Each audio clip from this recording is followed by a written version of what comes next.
Israeli Prime Minister Benjamin Netanyahu meets with President Trump today in Washington. He'll be making the case for Israel's concerns in the U.S. negotiations with Iran. Well, one Israeli official tells CBN News the meeting is a critical moment in the fight against the forces of global jihad. CBN's Middle East correspondent Julie Stahl reports.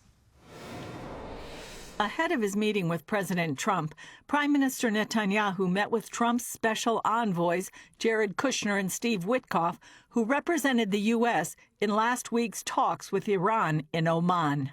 According to a short statement from the Prime Minister's office, they discussed regional issues and updated Netanyahu on the first round of negotiations with Iran. Israel is skeptical about a deal with Iran. Reports say the Islamic regime could have 2,000 ballistic missiles within weeks, and Israel wants the freedom to strike Iran whether or not the U.S. and Iran reach an agreement.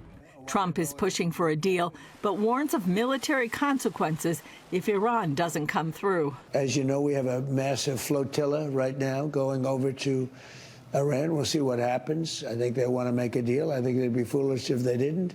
We took out their nuclear power last time, and we'll have to see if we take out more this time. As Iran celebrates the 47th anniversary of the Islamic Revolution, Iranian President Masoud Pezeshkian said the country is not seeking a nuclear weapon and is ready to provide any verification.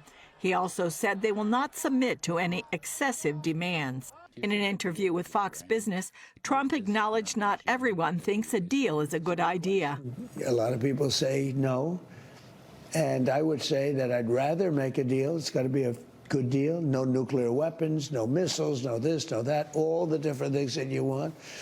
But some people worry that they've been very dishonest with us over the years, right? Very dishonest. Israeli Deputy Foreign Minister Sharon Haskel says Trump is reshaping the global world order in the face of jihadi Islamist forces trying to take over the world, and says the Trump-Netanyahu talks are critical. This meeting is vital and important in determining what is going to be the next step so that good can defeat evil. Haskel told CBN News it's a meeting between friends and allies with mutual interests and common values. I know President Trump truly understands our challenges and our needs and our security needs, understanding that they echo the needs of world security and the world's challenges with what we're facing. Netanyahu will also discuss the situation in Gaza with Trump, reportedly with a message that Phase 2 of the Gaza ceasefire deal is not moving. Now that all the hostages are back, Israel is determined to disarm Hamas and demilitarize Gaza before any rebuilding takes place. Julie Stahl, CBN News, Jerusalem. Well, Chris Mitchell joins us now from Jerusalem for more on this story. So Netanyahu moved this meeting up by a week.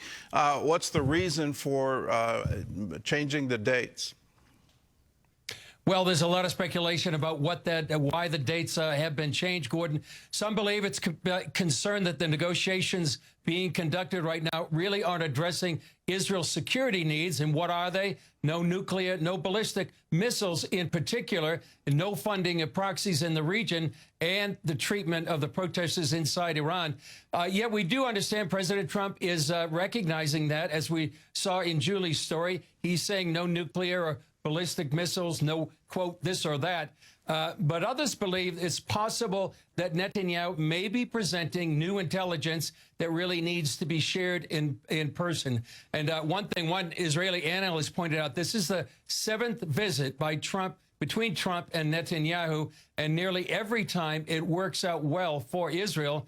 But it is a critical meeting, and that's why many people need to be praying about this meeting today at the White House. Well, the Iranians seem to be using the same tactic they've used for decades, which is to stall negotiations, make sort of vague promises, and then say, well, we're not going to do this, we're not going to do that. And they're obviously, I think, just trying to kick the can down the road.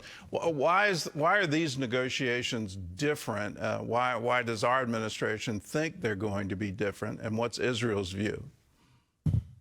Yeah, well, to your point, Gordon, some people say Iran's never won a war, but it's never lost negotiations. They are masters at negotiations. Why it would be different for Trump? It would be different perhaps because he has increased leverage right now. He has that large naval force, that armada in the region, massive military assets. He doesn't want open-ended diplomacy, but he wants one back with the threat of credible threat of military action. But he also wants something decisive. For Israelis, Gordon, they don't believe an agreement is going to succeed. They've been dealing with Iran for decades, and they too believe Iran is just stalling. And they're insisting, as I said, on those clear red lines in terms of nuclear missiles and the proxies in the region. And also there's a report that Iran is blaming the U.S. That it's created a wall of distrust, and they're not believing the United States. And as Julie said in her report, it's the 47th anniversary of the Islamic Revolution. And we heard from a woman inside Iran who says that people actually in their homes and apartments, they didn't go to the streets because they could be killed, but they were shouting from their homes, and you can hear it throughout the neighborhoods, death to the dictator. Let's talk about the possibility of war. There's a vast armada of U.S. warships now off the coast of Iran. Is this going to be a joint exercise? I know Trump would be against trying to put boots on the ground. I don't think you're going to change the government without that. Is Israel going to commit troops to change the government? I don't think they would have boots on the ground right now, Gordon, at least overtly. I'm sure that there are Mossad operatives, opposition personnel inside Gaza right now, but I don't think they're going to actually send troops. It could be a joint military operation between the United States and Israel, and that's why there's been a lot of meetings, a lot of military meetings between the U.S., CENTCOM, and Israel. And then, here in Israel, it's really surprisingly calm with the threat of war almost any day. And actually, in the last several weeks, people have been asking, well, is there going to be a war this weekend? So there's been weeks of waiting, and people have been through 3 of these attacks. 2 in 2024, 1 in 25, and they expect some retaliation. If there's a military strike, people here are expecting missiles to be flying this way. The Iranian government is continuing the crackdown on protesters. The massacres in the streets have stopped, and that's because the protests have stopped, but they've rounded up a number, and are the executions proceeding along? What's the crackdown on the protesters? Well, there seems to be the crackdown continues, Gordon, and the more we hear, the more horrific it is. We just heard a story yesterday about, particularly among the women, that the IRGC is taking the women, and it's almost to them almost like a fate worse than death. Because right now you don't see many women among the morgues of the bodies. An Iranian church leader told us that the women are getting raped, and sometimes they're burning the bodies to hide the evidence, and using that as 2 things: to deter women from going out into the streets, and also using rape as part of their jihad. And as I said, some of the women prefer death than what they have to go through. And some believe that women's groups should be speaking out on behalf of the Iranian women who are getting treated such horribly. I've made the parallel before. It just seems to be a repeat of what happened in Indonesia, where the government turned the troops against the civilian population, and absolutely they used rape as a weapon to try to quell the dissent. Ultimately, they were unsuccessful because the horror of it all just gripped everyone, and it just turned everything into grim resolve that we're going to see this through and see this through to the end. These people are absolutely evil, and they should no longer be in government. Well, let's look to Gaza, and that seems to be another intractable position. Hamas seems to want to rearm. The international coalition, no one wants to commit troops to keep the peace. And it looks like Israel is going to be in default running Gaza for the future. So what's Israel's plan? Well, I think they recognize Hamas is not disarming. They say quite clearly they're not going to disarm, but Israel knows that disarming is the critical part of phase one. They don't want to go to phase two without completing the disarming. And so that's why things are stalled right now. They want disarming and demilitarization and de-radicalizing the population. Right now, we're a long way from that. So it looks, Gordon, like inevitably that it's got to be the IDF to go in there and take over the other 47% of Gaza that Hamas controls. The IDF controls the other 53%. It looks like that's going to be an inevitable solution to disarming Hamas, whether it's weeks or months away. That has to be demoralizing in Israel, that you'd have to have that kind of commitment going forward just to secure your southern border. What's the reaction within Israel? Well, I think demoralizing is a good way of putting it, because there's been nearly 1,000 men and women who have paid with the ultimate sacrifice trying to trying to disarm and defeat Hamas. And so now it's been months since October that Hamas has been able to strengthen their position and sort of dig in. So going back in now is going to be even harder militarily to take over, this parts of Gaza. They were just seemingly weeks away from actually defeating Hamas totally back in October, and then the ceasefire happened. So demoralizing, I think, is a good way, but I think they're determined to make sure that Hamas is finally defeated. Well, Chris, thanks for your insight. Thanks for being with us, and we'll continue to pray for the peace of Jerusalem, for the peace of the region, and especially pray for the Iranian people that they would be released from this evil government. Thanks for being with us. Well, after the 2025 elections, Democrats took control of Virginia's governor's mansion, the lieutenant governor, the attorney general, the Senate, and the General Assembly. Since January, they've proposed dozens of new taxes, a new definition of marriage, an amendment legalizing abortion right up until birth. CBN's Washington correspondent Jenna Browder reports. I, Abigail Davis Spanberger, do solemnly swear. Virginia is going blue, deep blue. Between Governor Abigail Spanberger and the entire legislature, Democrats are in charge and planning sweeping changes. On day one, Spanberger, who campaigned as a moderate, signed a number of executive orders, one keeping state and local police from cooperating with ICE. State and local law enforcement should not be required to divert their limited resources to enforce federal civil immigration laws. In the legislature, lawmakers have proposed a number of measures, including 4 ballot amendments for voters to consider. The first would make abortion legal up until birth. Right now, it's legal until 27 weeks. Victoria Cobb is president of the Family Foundation and tells CBN News this would have devastating consequences. Virginians deserve so much better than a radical rewrite of our Constitution that takes a state that has already lost, just last year, 38,000 unborn lives, and actually works to make it even more permissible for abortion, that actually removes more guardrails, such as simply having safety standards, having parental consent when a young girl considers an abortion, and making late-term abortion elective. That's devastating in our Commonwealth. It'll be devastating to the unborn, but it's devastating to women that there will be no protections around them either. Another ballot amendment would create protections for marriage equality, which may sound benign, but isn't, according to Cobb. What they are trying to do is not simply rewrite the definition of marriage in our Constitution, but because they're saying that marriage in this constitutional amendment would be between any two people of any sex, gender. By saying that those are two different things, what they're trying to do is actually put into our Constitution the idea of transgender ideology. Not only will that cement same-sex marriage in the Commonwealth permanently, but more than that, when we go to have battles over whether boys can play in girls' sports, who can be in locker rooms, what pronouns get used, there are going to be people who point to that Constitution and demand that they have a right, that their sex and their gender are two different things. Democrats would also like voters to consider an amendment for redistricting ahead of the November midterms. Right now, Democrats represent 6 of Virginia's districts in Washington. Republicans represent 5. The proposed redistricting would change that, so Democrats have 10 districts and Republicans 1.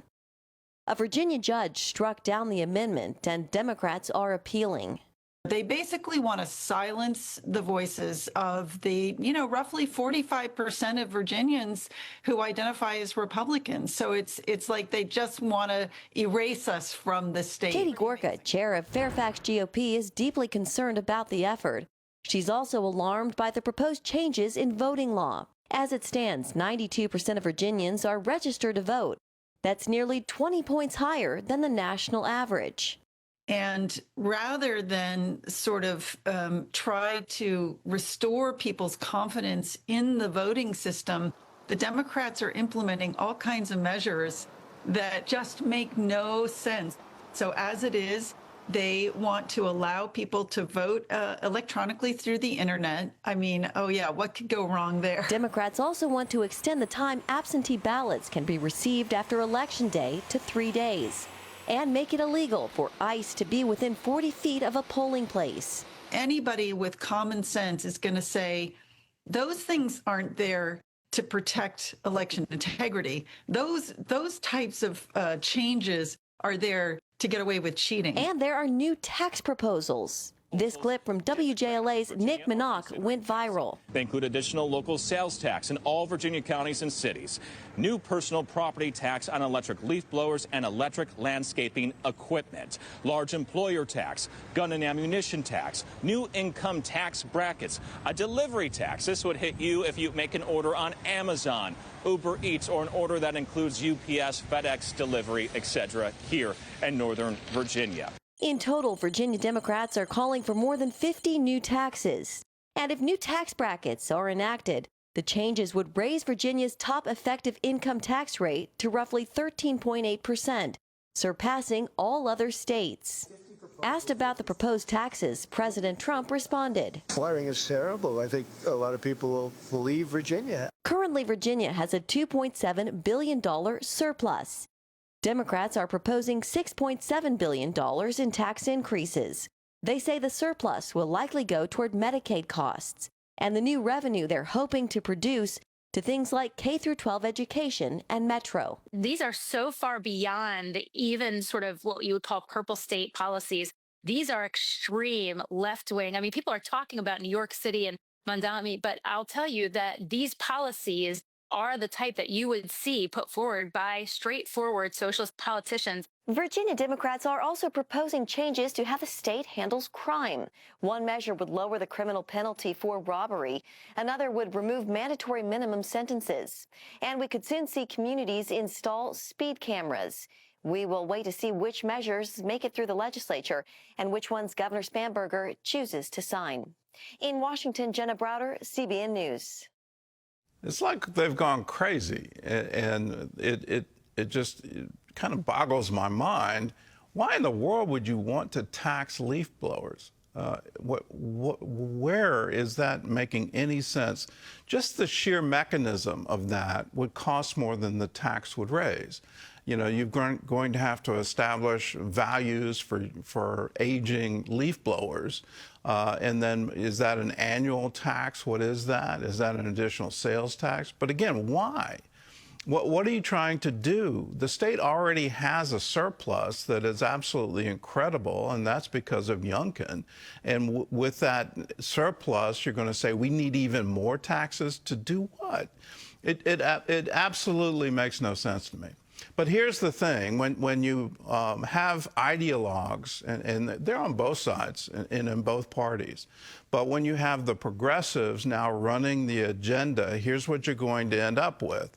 You're going to get constitutional amendments, state constitutional amendments, saying abortion is okay all the way to the day of birth.